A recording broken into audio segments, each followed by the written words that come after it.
Olá, pessoal. Boa tarde.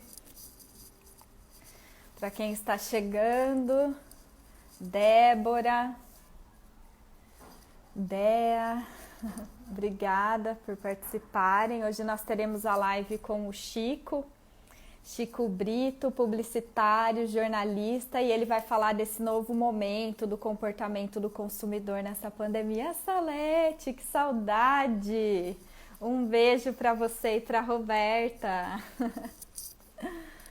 Bruno, sejam bem-vindos. O Brito já vai entrar aqui na nossa live.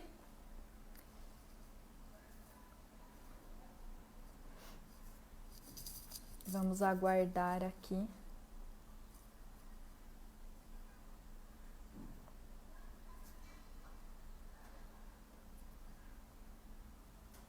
Ele entrar. Aproveitem para deixar suas perguntas. Ah, que bom! Ilor. Lilian. Agora entendi o sobrenome invertido. Fernanda, seja bem-vinda.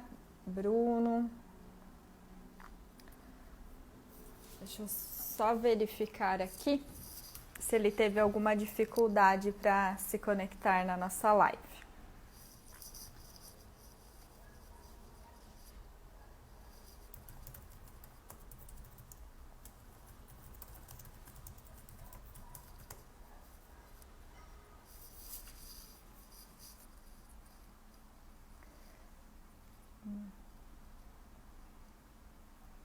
Pessoal, quero agradecer a paciência. É a primeira live do Brito. Acho que ele teve alguma dificuldade aqui para se conectar, mas ele já vai entrar. Obrigada, Salete. Que saudade. Wilson. Sejam muito bem-vindos aqui. Aproveitar aqui para deixar o assunto da nossa live. Chico, chegou! Aí ele entrou.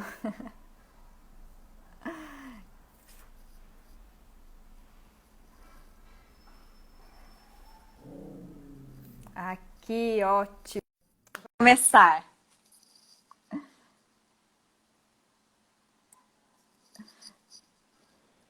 Chico, seja bem-vindo! Tudo bem? Tudo bom? Deixa eu só fechar a porta do escritório aqui um segundo. Fique à vontade. Enquanto isso, eu vou apresentar. O Chico, ele é publicitário, jornalista, tem 30 anos de mercado e ele é sócio fundador da CSCom, que é uma empresa especializada em desenvolvimento de negócios, né? E ele vai trazer para a gente toda a percepção, know-how dele sobre esse novo momento das pessoas, comportamento durante a pandemia. Aí com você, Chico. Bom, Vânia, obrigado aí pelo convite, prazer enorme estar com vocês. Que é isso, o prazer é nosso. Por várias razões. Primeiro que eu sou freguês do clube Cowork, né? E segundo que adoro o pessoal do Virtual Office, foram meus clientes, tivemos uma relação sempre muito gostosa. Bom, a ideia aqui, como eu falei para vocês, é que a gente vamos jogar conceitos e tentar construir alguma coisa juntos, né? Eu acho que quem disser para a gente hoje que domina o assunto, é melhor sair correndo de perto que vai estar mentindo, né? Exato. A gente está assim vivendo, eu acho que em umas raras oportunidades a gente está vivendo uma experiência de aprendizado global, né? Você não tem um guru, você não tem um expert disso, você não tem o que já passou, né? E as reações em cada país, em cada mercado, têm sido muito diferentes, né? É verdade. Do ponto de vista de saúde, obviamente, tem um comportamento similar, mas do ponto de vista de economia, de comportamento das pessoas, tal, tem sido diferentes. Eu ouvi uma frase outro dia, eu não sei de quem foi, mas que eu gosto, que assim, nós somos num período de rever conceitos e questionar certezas. Acho que é bem por aí. Eu organizei um pouco o papo, e aí você vai me interrompendo como você quiser, Mas eu organizei um pouco o papo. A consultoria, a nossa consultoria trabalha com base num tripé. É uma metodologia que a gente trouxe de uma empresa de Londres. E esse tripé, ele é um tripé de pessoas, processos e desenvolvimento de negócio. Como os ingleses brincavam comigo, como o gringo fala tudo ao contrário, né? Para desenvolver negócio, você tem que ter processos adequados e gente boa para tocar. Simples, mais ou menos simples assim. Então, eu queria, dentro disso, começar com pessoas, dividindo pessoas, talvez em três fatias, né? Vamos dizer assim, o eu com eu, né? O eu comigo mesmo, o eu com família e o eu com trabalho. Esse o eu com eu seria o viver comigo, né? Eu acho que as pessoas foram expostas agora, forçosamente, a uma autoanálise desgraçada, né? Sim. Porque a gente acaba culpando a correria, culpando a falta de tempo e tal, e não para pensar como é que a gente está vivendo com a gente mesmo, né? A grande maioria das pessoas, né? É bem por aí. Então, acho que a primeira coisa que afetou foi isso. Eu vejo muita gente se questionando, entendeu? Dizendo, pô, mas será que eu estou feliz? Será que eu não estou? Né? Eu nunca tinha parado para pensar tal coisa. Então, acho que esse momento está trazendo muito essa reflexão, essa autoanálise do eu com eu. Ainda dentro da pessoa, do eu, vamos dizer que tem o eu com família, né? Que é o que me move, né? E também vejo várias pessoas falando, pô, não vi meu filho crescer, perdi tal coisa, né? Então, está se trazendo de volta alguns conceitos que seriam óbvios na vida da gente. Alguns valores, né, que as pessoas perderam, como você falou, pela correria, não prestavam atenção no que elas tinham de mais importante nesse momento. Foi ficando, né? Foi ficando a gente arruma desculpa para tudo, é que nem regime, né? Você sempre tem uma desculpa para não fazer. Começa segunda, né? Sempre tem uma desculpa para não fazer. Então, acho que essas coisas também de você começar a questionar, em meio a todos os problemas que a gente já tem, né, no dia a dia, você começar a questionar alguns valores teus, fica mais difícil você arrumar até tempo ou coragem, muitas vezes, para fazer isso. E outra coisa que eu acho que mexeu com as pessoas agora, com eu, é o que eu chamo do eu trabalho aí, que é o grau de felicidade, né? Muitas pessoas vinham trabalhando mecanicamente, né? Estavam fazendo coisas mecanicamente, não se davam mais por conta se estavam felizes, se não estavam felizes.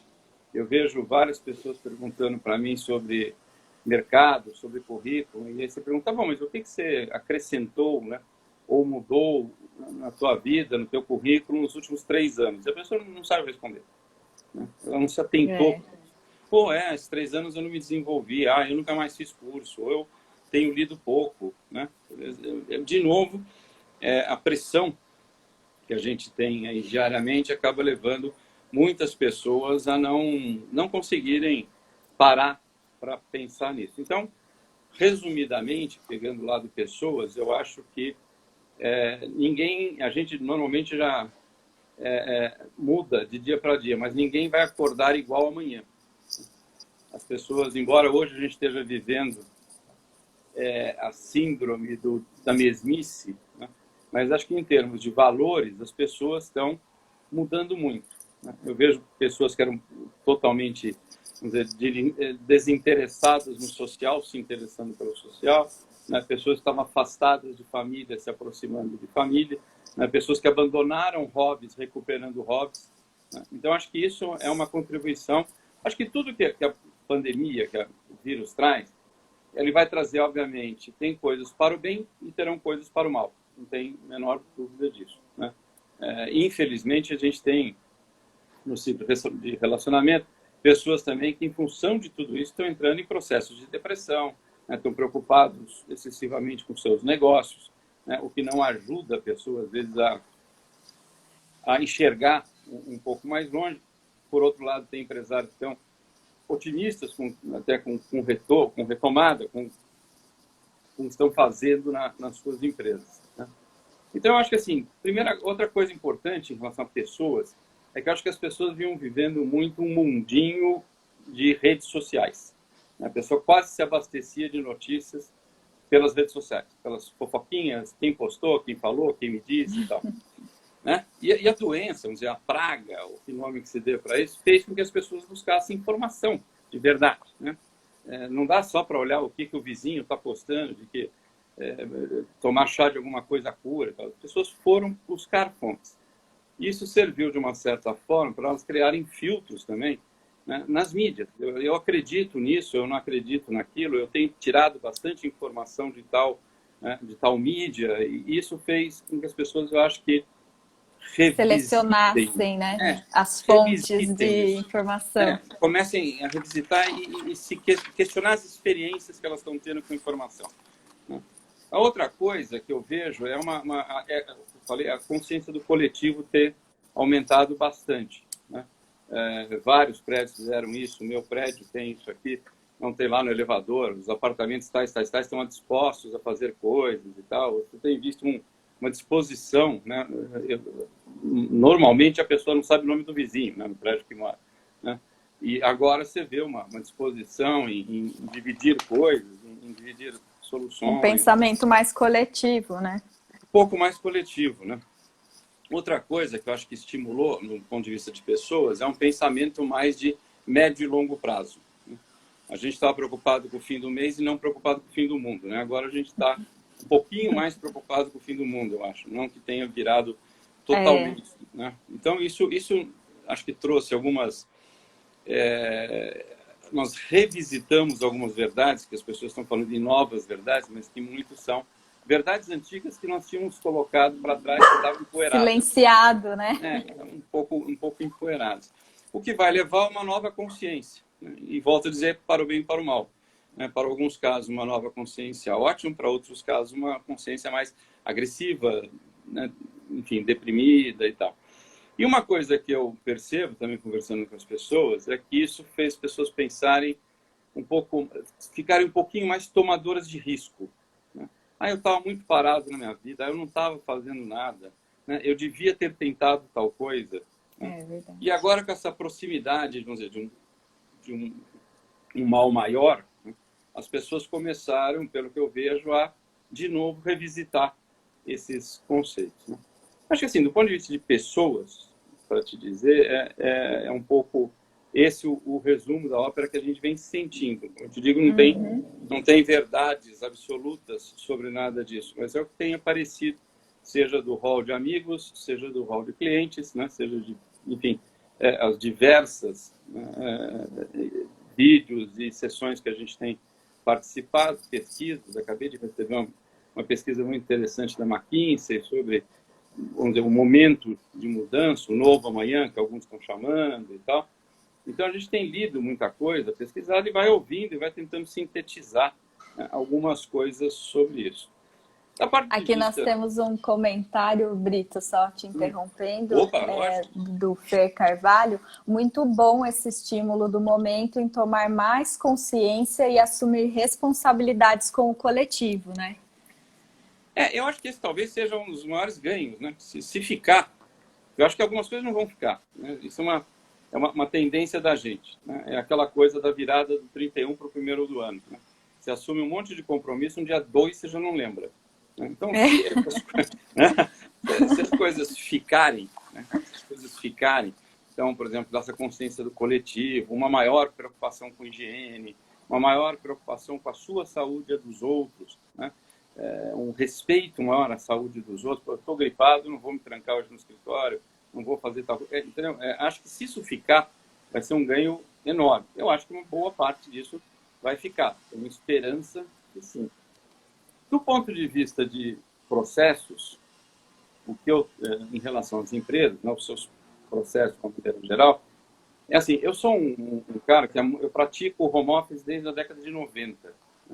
Em 90 eu dirigi uma multinacional para 6, 7 países e até por inspiração do Walter Longo, quem eu sucedi, eu tirava as quartas-feiras para trabalhar home office, para sempre achar que produz mais. Então, trabalhar home office para mim não é uma novidade. E desde que eu montei a consultoria 10 anos atrás, a gente bate muito nos clientes nas teclas de tecnologia e mobilidade, né? A gente sempre tenta dizer para o cliente, olha, faz isso, faz aquilo, principalmente desenvolver pessoas. Um grande impacto que as empresas tiveram agora é que o sujeito foi colocado num home office que ele não sabe o que é office, ele tem uma home, né? mas ele não sabe o que é o Office. Muitos não tinham internet preparada para trabalhar de casa, muitos não tinham equipamento, muitos não sabem, né, lidar com um Zoom ou com qualquer outra dessas ferramentas. E a gente sempre falava para as empresas, invistam nisso, invistam em treinamento, invistam em desenvolvimento, né? Estimulem os seus funcionários a terem esse grau de conhecimento, porque sempre foi bom, né? Falei, nesse período todo que eu falei que eu já pratico, até por muito tempo trabalhar em empresas internacionais e fora do Brasil, eu acabei aprendendo a trabalhar em recepção de hotel, trabalhar em boteco. Você vai aprendendo.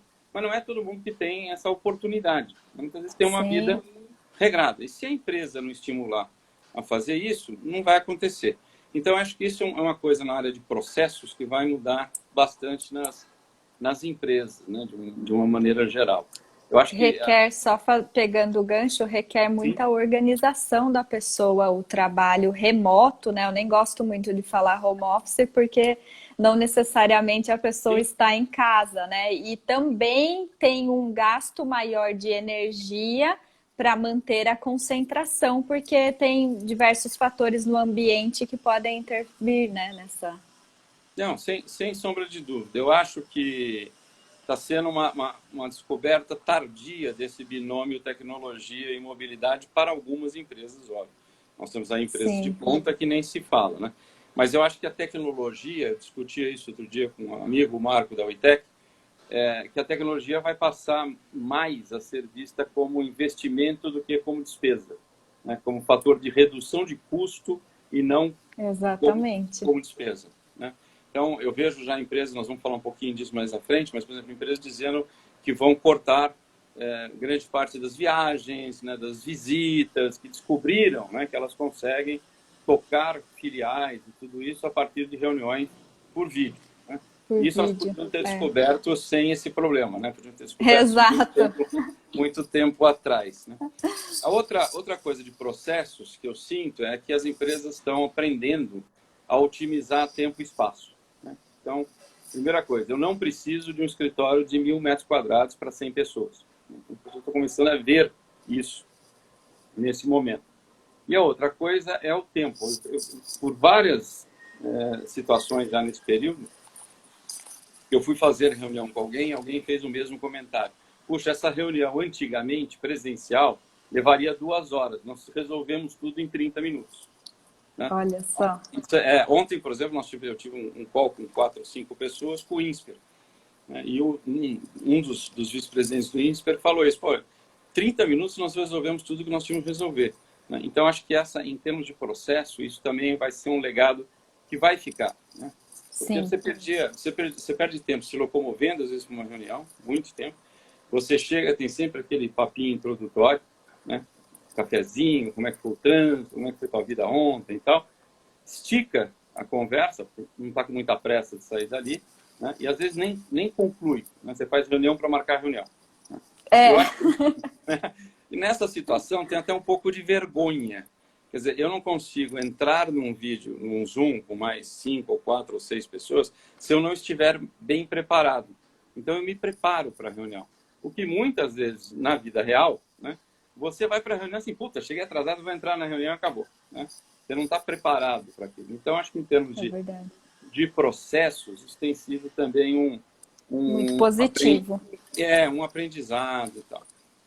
E retomando um pouco o que eu falei no início, quer dizer, eu acho que tanto quanto o investimento em tecnologia vai ser mais valorizado, acho que o investimento em desenvolvimento também vai ser mais valorizado. Né? Tanto das pessoas aprenderem a usar tecnologias, como a trabalharem mais isoladamente, como trabalhar... E adaptabilidade também, né? Porque totalmente. Foi fundamental, né? Muitas pessoas não se encaixaram e era algo imposto da noite para o dia, né? Então, ficam evidentes algumas competências, né, do profissional diante as mudanças. Eu tenho aí no ciclo de clientes de relacionamento, tem pessoas que absolutamente não se adaptaram. Estão sendo forçadas, literalmente, a fazer isso. Não se dão bem, não têm uma atitude positiva, né, ao serem forçadas a fazer. Então, obviamente, aí a produção cai, né? Substancialmente, né? Sexta-feira passada, falando com o escritório na área de prestação de serviço, para o caso específico deles, onde a sinergia das pessoas é muito importante por conta de criatividade e tudo mais, eles sentiram uma queda de produtividade, né? Que é, assim, é óbvio que numa situação dessa de brainstorm, de criação, onde você pode pôr 5 pessoas numa mesa e tal, sempre o contato físico vai gerar mais produto, é mais interessante, né? Você tem o gestual, você tem várias coisas que são importantes. Mas as pessoas têm, assim, gradativamente estão aprendendo a lidar com isso. E em algum momento elas vão até preferir, né, esse tipo de coisa. Ontem mesmo falava com um cliente e falou, pô, agora que eu me dei por conta que eu perdia 3 horas e tanto do dia em trânsito. Nunca tinha se dado conta disso, né? E, pô, 3 horas do dia na minha vida faz uma diferença enorme e tal, papai. Então essas coisas vão ser incorporadas aí nos novos processos em relação às empresas, né?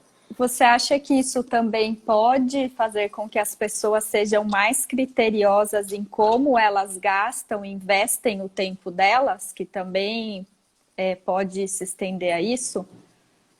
Eu acho que sim, eu acho que sim, eu acho que a gente está vivendo isso que eu falei, não tem verdade agora, a gente está vivendo um momento de reorganização, né? Talvez as propostas não sejam aceitas, né? Tem muita empresa que ela continua, vamos dizer, preferindo o tempo do funcionário na empresa do que a entrega que ele faz, né? Às vezes ele em 3 horas poderia entregar e ir embora feliz, mas ele é obrigado a ficar 8 e não ser produtivo, né? Então, acho que essas coisas talvez vão ser revistas, repensadas, né? Então, por exemplo, eu já falei com algumas empresas nesse período que tinham sala de vendas, né? Não tem nada mais inútil que uma sala de vendas. O vendedor tem que estar na rua, né? Tem que estar no campo, né? Então, elas já estão revendo isso também, de preparar, equipar melhor seus vendedores para trabalharem mais no campo e menos internamente. E aí sim, ter uma sala multiuso para várias pessoas, chega lá, se pluga, resolve as coisas que tem que fazer no dia, mas sai, né? Não precisa ter 80 desks lá para pessoas que estão esporadicamente na empresa. Isso é uma coisa que às vezes passavam desapercebido, né? Está funcionando, está vendendo, né? Estamos faturando, você acaba não olhando tudo que existe por aí, né? Talvez as pessoas vão até olhar com outros olhos os espaços de coworking, né? Como também encurtamento de distâncias. Tem uma reunião em locais diferentes da cidade, tem um intervalo, eles podem utilizar uma sala nesse período, né? Muita gente não fazia isso, optava por um café e entender, né, que realmente o tempo dentro de um espaço de coworking é muito mais produtivo, né? Tem uma pergunta. Tem setores, né? Por exemplo, tecnologia, um setor que eu vejo isso, que há muitos anos já adotou, né, o sistema de trabalho colaborativo externo, né? Como você falou, muita gente o endereço virou Starbucks, né? Mas de qualquer forma... Mas não tem segurança de dados, é rede compartilhada, né? Acho que as pessoas estão aprendendo um pouco sobre isso. E em relação ao processo, só para finalizar um pouquinho ali, que você falou uma coisa importante que eu tinha me esquecido. A outra coisa é isso, é segurança de dados, né? Que além de ter legislação nova aí saindo, as empresas também não estavam preparadas para isso. Então eu vejo muita empresa estar com dificuldade porque o funcionário remoto não consegue entrar no servidor, né? Ou tem um policy que não permite que ele faça tal coisa, né? E em compensação, se abrir e deixar fazer, né, escancara às vezes, uma base de dados sigilosa da companhia que pode ser invadida. Então, isso é uma coisa que, sem sombra de dúvida, vai ser revisto, né? Uma coisa que eu percebo agora nas empresas, que a gente sempre falou, e eu acho que agora vai acirrar, talvez um pouco, já está acirrando, não é questão que vai daqui a pouco, é o que a gente chama de solidão empresarial, principalmente na empresa de pequeno e médio porte, né? Então, aquele empreendedor que tem lá, ele é majoritário, tem às vezes 2 colaboradores, 2 funcionários antigos são sócios minoritários, às vezes é o irmão que não trabalha, essas coisas. Ele agora entendeu um pouco mais o que é a solidão empresarial, porque ele não tem com quem dividir o que ele está passando, né? Ele não pode falar com funcionários, que ele vai apavorar funcionários, né? muitas vezes ele não pode discutir isso com amigos, porque ele vai estar abrindo alguma coisa da companhia importante, ele obviamente não vai falar com concorrentes, ele não vai falar numa associação, né? Então, um trabalho que a gente sempre procurou fazer foi esse de dar o suporte ao gestor, né? O suporte ao empresário, ao empreendedor, ou seja, o executivo, né? Mas para ajudá-lo um pouco nessa questão do isolamento que ele já tinha, né?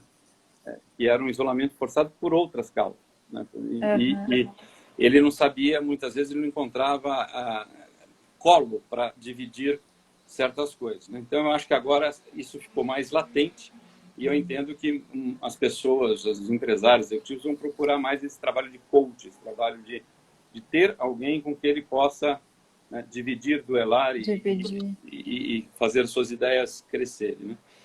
Acho que algumas empresas, eu entendo que algumas empresas vão, que eu estou chamando aqui de descer do salto e subir a régua. Empresas que eram um pouco metidas, opulentes e tal, vão talvez baixar um pouquinho a crista e estar mais preocupada com a performance, com o resultado e tal, do que antigamente. Outro dia eu fazia um call aqui com um cliente e ele falava que dos clientes dele, mais da metade não tinha razão nenhuma de ter aquele escritório, por exemplo, maravilhosos na Faria Lima e tal, para uma entrega, né, questionável, né? Então, talvez agora as empresas revejam um pouco isso, né? Acho que, sem dúvida, algumas empresas vão ter mais foco em praticidade, né, redução de burocracias, né, dentro, obviamente, dos policies e compliance de cada uma, não importa qual seja, mas eu acho que vai ter uma tendência de buscar mais praticidade. Sem sombra de dúvida, outro fenômeno que as empresas vão enfrentar é uma concorrência mais acirrada, né? Quando começou a pandemia, muitos falavam, para resolver em junho, julho, então, nos segundos, eu vou ter que fazer em 6 meses, 1 ano. Agora já está falando que eu vou ter que fazer em 3 meses, 1 ano. Então, a concorrência vai ficar realmente mais acirrada. Porque o bolo não mudou, até piorou, né? Por causa do desemprego e tudo isso. Então, as empresas vão concorrer ainda mais pela mesma fatia. Então, agora ser estratégico, né? Parar o mundo um pouco para entender o que está acontecendo e ver onde você se encaixa, né? Pensar em canais alternativos de venda. A gente tem tido solicitação de empresas do varejo tradicional, que tinham 6, 7 lojas, nunca se preocuparam em ter e-commerce, por exemplo. Então, agora estão se preocupando em ter canais alternativos de venda, né? A gente tem falado com empresas que têm vendedores próprios e não pensar em ter distribuidores, né? Então, agora analisam a possibilidade de distribuidores. Então, acho que, de uma maneira geral, as empresas, para sobreviverem a uma concorrência mais acirrada, vão, sem sombra de dúvida, estarem mais ligadas, mais estratégicas, uma dinâmica melhor, né? Eu acho que isso pode ajudar bastante. Algumas áreas, obviamente, vão ter que se reinventar totalmente. Na área de eventos, pelo menos a curto prazo, a área de eventos sofreu muito, né? Sim. E quando eu falo área de eventos, eu não estou só falando em grandes produtores de feira, né? Mas como você está falando, uma organizadora de casamentos, né? O leque de empresas e fornecedores que foi atingido, né, agora por isso é absurdo, né? E, obviamente, com todas as suas decorrências, né, com o que aconteceu com o setor de turismo, os hotéis vazios, com baixíssima ocupação. Nós trabalhamos com uma rede de hotel no Rio de Janeiro, que tem 3 hotéis, e eles não chegaram a ter, agora, nesse período, não chegaram a ter 6, 7% de ocupação nos 3 hotéis. Nossa. Alguns segmentos foram mais impactados, né? E vão ter que se reinventar, de uma certa forma, porque, assim, é o que eu falei, se as empresas vão reduzir suas viagens, né, os executivos vão procurar reduzir suas viagens, né, por razões econômicas ou de saúde ou de tudo, né, vai acontecer, sem sombra de dúvida, um buraco, né? Então, você tem um Rio de Janeiro preparado, vamos dizer, para N habitações, com, né, uma oferta muito grande de hotelaria que talvez não seja nunca mais comprada, né? Porque pode haver uma redução significativa. As companhias aéreas, estava vendo um dado aqui que saiu no Estadão a semana passada, as companhias aéreas chegaram a perder 80% do faturamento, isso praticamente em nível global. Quer dizer, vai voltar? Vai, mas talvez não volte a 100 também. Né? Então, essas empresas todas vão ter que se reinventar. Né? Eu estava vendo aqui... Chico, tem aqui uma pergunta, eu não sei se você quer que deixe para o final, para eu não te interromper. Não, pode fazer. Pode né? falar? Aqui uma pessoa colocou, Chico, você acredita que com esse novo jeito de trabalho remoto podem se criar mais oportunidades de carreiras internacionais sem sair de casa? É um questionamento bem interessante. Eu acho que, sem sombra de dúvidas, é o que eu falei, eu estava falando, por exemplo, com relação a distribuidores ou representantes ou tudo isso. Eu acho que tanto uma empresa que está fora, que tinha aquele chamado, vamos dizer, aquela ponto, né, no Brasil, tem uma salinha com 2, 3 pessoas, então pode começar a rever isso. Né? Para que eu preciso ter a salinha? E talvez eu possa ter essas 2, 3 pessoas, ou no trabalho remoto, ou no coworking, ou enfim, em outras situações. Mas acho que as oportunidades vão aumentar porque a concorrência vai aumentar. Né? Uma coisa está um pouco ligada à outra. Então, se eu sou uma empresa internacional não atuante, por exemplo, em América Latina, a maneira mais rápida de eu atuar, de venda, de presença e tal, é através de escritórios de representação ou representantes. Então vai haver, sem sombra de dúvida, acho que vão surgir, sim, oportunidades nesse sentido. Voltando um pouquinho aí das empresas, eu vi no Estadão, acho que de sexta ou sábado, uma entrevista da RK Partners, que é do Ricardo K., que é um craque em reestruturações. Nos últimos 10 anos, eu acho que eles reestruturaram cerca de 120, 130 empresas. E ele dava alguns dados ali dos estudos que a consultoria dele faz, extremamente assustadores, mas interessantes em algum ponto. Né?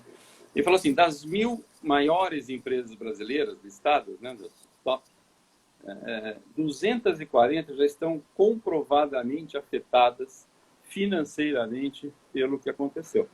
E estamos falando de 90 dias praticamente. Né?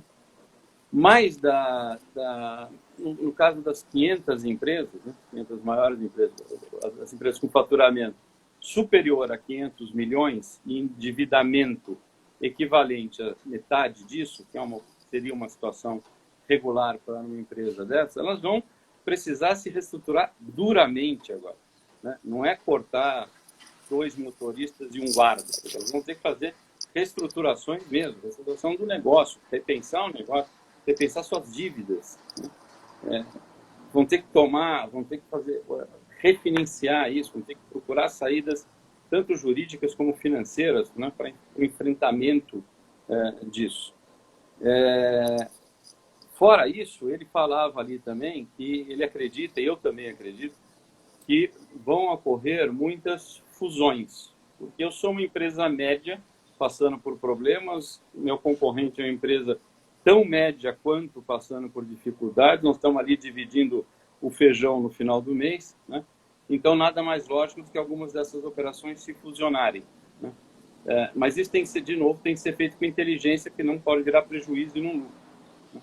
Então tem que ter um mapeamento adequado, vou casar com quem, né? Aonde ele me complementa, né? Eu estou no sul, ele está no norte, né? Eu tenho produto X, ele tem um produto Y. Né? De que maneira fazer isso? Numa fusão, você despede pessoas, isso tem custo, né? Você contrata outras, isso tem custo. Então, mas eu acho que vai ser um movimento que pode, sem sombra de dúvida, acontecer e vai acontecer com mais regularidade. Eu acho que é essa principalmente no setor de empresas médias, que a pequena ainda se vira um pouco, né? Ela está ali mais na ponta do lápis, às vezes, ou ela vai extinguir, né? Ela não vai dar conta, o que já está acontecendo com muitas empresas, ela vai se extinguir, ou ela vai conseguir segurar ainda mais um tempo. Agora, para a média é difícil, né? Porque a média é uma meia-verdade, ela está no meio do caminho. Né? Ela nem tem o faturamento, nem tem, muitas vezes, a lucratividade, não vou nem falar faturamento, a lucratividade que gostaria, e vai ter, muitas vão ter isso cerceado agora nesse período. Né? Então, uma das soluções seria realmente buscar esse fusionamento de empresas. Nós temos duas perguntas aqui. Por favor. Faltava um tópico para você concluir? Não, não pode, tem mais coisa para falar aqui. Você me diz o tempo também, porque o meu... Então, eu não termina, sei como você está de tempo, tenho, aqui está bem legal. Eu cinco contei 5 minutos. Tem Mais mais 5? 5 minutos. Ah, tá. Mas podemos, Então vamos lá. A Monique perguntou: o que você acha que os pequenos negócios podem fazer para sobreviver durante esse momento? E tem mais uma aqui em cima que pergunta da sua previsão para restabelecimento da economia. Foi o André que perguntou. E essa daqui não é uma pergunta, é um comentário, né, que ele compartilhou conosco, que no segmento dele, que é o financeiro, estão quebrando paradigmas de reuniões por vídeos versus credibilidade, verdade? Sim, sem dúvida. Bom, vamos tentar pegar por partes aí, né? Essa é aquela famosa pergunta de $1 milhão, né? Como é que as empresas pequenas vão sobreviver, né? O que eu tenho visto, pelo menos, é assim, os que chegaram até nós, seja um amigo dividindo um problema ou uma empresa que a gente esteja, o que a gente está tentando fazer é tentar fazer o que a gente está chamando de um corte com inteligência, né? Tentar reduzir o mínimo possível, entendendo que em algum momento, nos próximos 90 ou 180 dias, as coisas voltam a acontecer, né? Então, a gente trabalha, por acaso, trabalha com uma empresa de eventos de médio porte, né? E as decisões, obviamente, no começo, foram as decisões mais nervosas, né? Vamos fechar, né? Vamos despedir todo mundo. Então, sentamos e, assim, quanto temos de caixa? Ah, temos fôlego para mais tanto tempo, né? Assim, quem são as pessoas estratégicas no negócio? Eu não posso nem perder para o concorrente, nem vou conseguir contratar rapidamente depois. São essas pessoas. Quais são os clientes e os negócios que eu estou hoje que são mais estratégicos e devo mantê-los de alguma forma aquecida? Feito esse mapeamento, você consegue tomar algumas decisões. Quer dizer, não é que a empresa se salvou porque perdeu 40% do faturamento, mas ela está, vamos dizer, ela está estrategicamente mais preparada para o que vem pela frente, né? Se ela puder de novo recontratar e crescer, porque o mercado está apontando para isso, principalmente em eventos, existem duas teses, né? Uma é que o mercado de eventos vai mudar completamente, vai passar a ser mais virtual, né? Os grandes eventos presenciais vão sumir, o que eu não acredito. E existe uma outra tese de que várias empresas tiveram eventos, lançamentos de produto represados nesse período, né? E que assim que puderem vão pôr os cachorros na rua de novo, né? Então, uma empresa como essa, que teve lá cancelamento de 20 eventos, talvez não tenha aqueles 20 eventos, mas talvez tenha 22 outros eventos que estavam represados. Então, isso tem que ser pensado. A Simpla, que é a maior plataforma de eventos, eles migraram para o online, né? Então, a pessoa paga dentro da plataforma deles, como fazia anteriormente para o presencial, e pode participar desses eventos online. E eles não tinham essa opção antes, né? Então, foi uma mudança drástica, né? Eles tiveram que se adaptar, é aquela coisa, adaptação em função do mercado, né? Porque você começou a ter mais gente fazendo evento online que não tinha o mecanismo de inscrição e cobrança, né? Sim. Então, eles são um dos casos que, vamos dizer, tiveram demanda até amplificada, num certo sentido, embora uma demanda diferente, né? E aí, só falando mais algumas coisas, tentando responder a última pergunta, quer dizer, com relação à retomada. Eu acho que a retomada, como todos os governadores têm dito, aí vai ser uma retomada progressiva, né, de ativação econômica, o que não quer dizer de resultado econômico, né? Então, se eu passo a ter uma loja que está fechada, funcionando 4 horas por dia, eu não vou estar pleno, né? Se eu tenho um shopping que só vai abrir aos finais de semana, eu não estou pleno, né? E outra, nós não temos ainda informação das mudanças de comportamento. Será que aquelas pessoas que iam muito ao varejo tradicional, aos shopping centers e tal, pelas experiências que tiveram agora no e-commerce, vão continuar indo a esses lugares com a mesma frequência, né? Com o mesmo apetite? Não sabemos, né? Então, acho que essas coisas isso vai determinar a retomada econômica de uma certa maneira. O que eu tenho visto, por exemplo, no caso do e-commerce, você estava falando de empresas de evento, no caso do e-commerce, a Abicom, que é a associação, né, ela previa para este ano um crescimento da ordem aí de 18% a 20% e tal, do setor de e-commerce talvez o Brasil se consolidasse esse ano em praticamente 50% das vendas serem feitas através do comércio eletrônico nas suas diversas situações e ofertas, né? Hoje, conversando com a Bicomp, ela já acha que esses 18%, 20% podem até dobrar, né? Por causa das novas lojas que estão surgindo, das novas ofertas que estão surgindo, né? Dos novos serviços que surgiram de uma maneira geral. Então, eu acho que se tem aí alguns setores, né, que talvez nessa retomada possam ter mais vantagens, sem sombra de dúvidas, uma é o e-commerce, o que nos leva também a tese da concorrência, né? Porque tanto eu estou pensando em fazer e-commerce, como todos os meus concorrentes estão pensando em fazer alguma coisa. Então, vão se dar bem aquelas empresas que saírem na frente e saírem com qualidade, né? Saírem, não adianta, vou pôr um site no ar por pôr, né? Vou fazer um e-commerce rápido de qualquer jeito que eu preciso vender, né? Não vai adiantar, porque ele vai resolver o fim do mês e não vai resolver o fim do mundo. Exatamente. Ele muitas vezes vai colocar uma loja de e-commerce capenga no ar, que vai lhe trazer grandes problemas, né? Principalmente para o consumidor, porque a experiência do consumidor nessa hora, você está muito mais exigente, né? Antes você pedia um lanche em casa no Rappi da vida, ou no iFood e tal, e vinha lá 50 minutos, você não dava muita atenção, né? Hoje, como você não está fazendo muita coisa, nem saindo muito, vem lá 50 minutos, fala, pelo amor de Deus, né? A experiência mudou um pouco, as pessoas têm outra expectativa, né? Você vai comprar, por exemplo, nós fomos comprar um equipamento na Calunga e a Calunga colocou lá 5 dias úteis. Eu estava tentando me matar já, né? Entregaram em 2 dias, que é uma experiência positiva. Eu tive uma experiência positiva. Se viesse em 9 dias, eu ia ter uma experiência extremamente negativa, né? Então, essa coisa da experiência que o consumidor está tendo agora, ele está ficando mais crítico, né? Ele está usando as coisas que ele confia mais, né? Eu pedi tal coisa em tal lugar, não veio direito, então ali eu não peço mais, né? Esse grau de exigência, porque as pessoas estão mais juntas, elas comentam mais, né? Elas criticam mais. Então não é aquela história do executivo que chegou em casa às 9 horas da noite estourado, pede um iFood qualquer hora que chegar, chegou, né? Ele está em casa já, né? Já bateu a fome às 6 da tarde, né?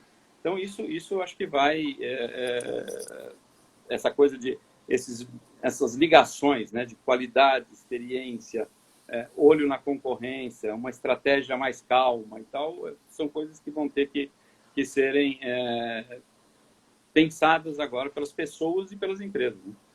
O foco sempre deveria ter sido o consumidor, mas agora ficou evidente quais são as marcas humanas que têm um direcionamento, né, para o cliente e as que não.